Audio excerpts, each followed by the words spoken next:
Sinugo daw si Tita Margaret sa hospital. Critical yung kondisyon niya.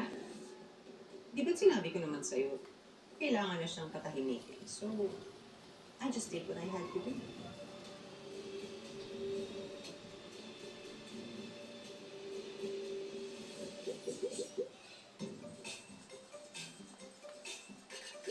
What happened? Ano ulit kinain niya? Butcher po. Mamang pulis, ako ang may kasalanan. Ano ba sinasabi mo? Ang baka hindi tumakulong. Ako buti. Kuya! Akong ikulong ninyo. Diretso sa senda to. Namin na. Nagmamakaawa ko. Nasente mo yung nanay ko. Umalis ka na! Hindi ako alis dito!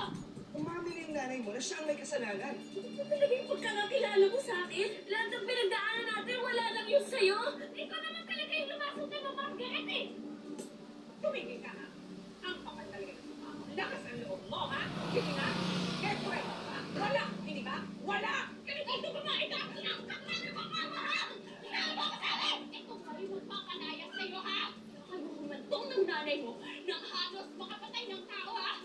Kasi mukha kang pera. Mukha kang pera.